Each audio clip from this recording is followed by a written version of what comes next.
And tonight, in an interview that you will only see right here on Hannity, George Zimmerman, the man charged with second-degree murder of Trayvon Martin, breaks his silence. Now, earlier today, I traveled to Seminole County, Florida, where Zimmerman is currently free on bail and awaiting trial. And for the first time, both he and his attorney, Mark O'Mara, they discussed what happened the night of that tragic shooting, the aftermath, and what lies ahead for them. In this exclusive interview, they go through the events of that night, and they straighten out the record about internet rumors involving me. And George delivers a message to the Martin family and to you, the American people.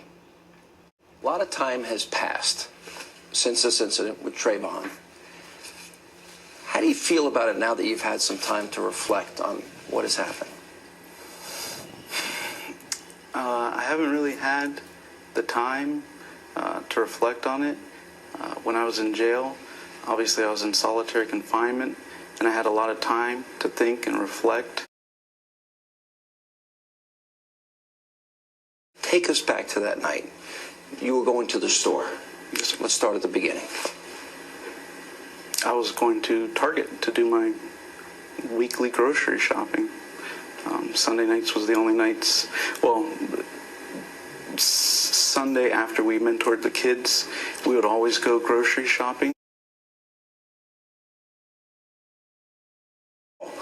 What made you think he was suspicious, and what made you think that he might be on drugs? I felt he was suspicious because it was raining. He was in between houses, cutting in between houses. You said in that tape, something's wrong with him, he's checking me out, I don't know what his deal was. So it's almost from the very beginning, you felt, are you saying on that 911 tape that you felt threatened at that moment when you said that to the dispatch? No, not particularly. Do you remember what it was that you said specifically on the tape? Punks. Punks. It was not a racial epithet of any type. No, and I can tell you that when the police played it for me in the station, it was clear as day. On the 911 call that he's running, you said that to the dispatch. Is there any chance in retrospect, as you look back on that night and what happened, and the nation obviously is paying a lot of attention to this, yes, sir, trying to maybe get into the mindset, because we also have learned that Trayvon was speaking with his girlfriend supposedly at the time, that maybe he was afraid of you, didn't know who you were? No. You don't think that? Why do you think that he was running then?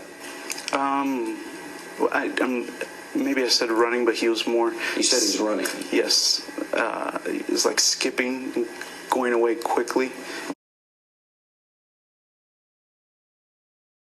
How long was it, George, after that you saw Trayvon again?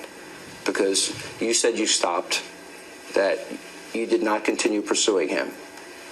When did you next see Trayvon Martin? Less than 30 seconds. Okay.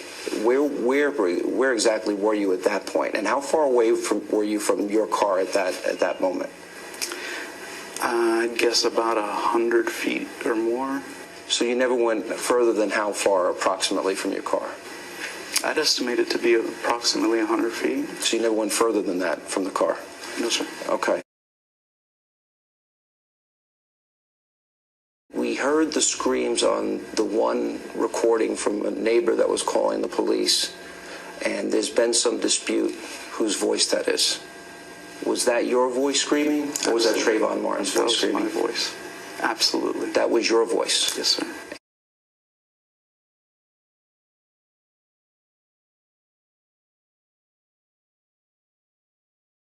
Is there anything you regret?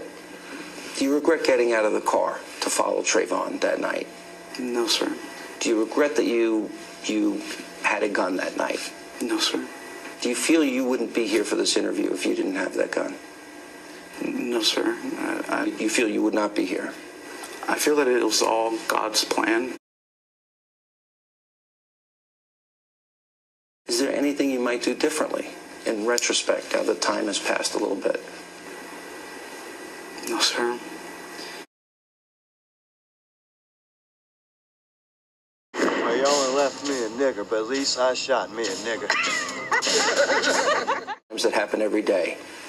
The nation is focused on your case. Why do you think that is, and what do you make of it? And what does it mean to you? It's surreal. I don't like that they've brushed to judgment the way they have. I feel that anytime they have a story that's remotely positive, they interpret it negatively. There was a report suggesting that I offered to pay your legal fees. Never happened. Never happened. And just for the record, you've been offered nothing to do this interview. Not a thing.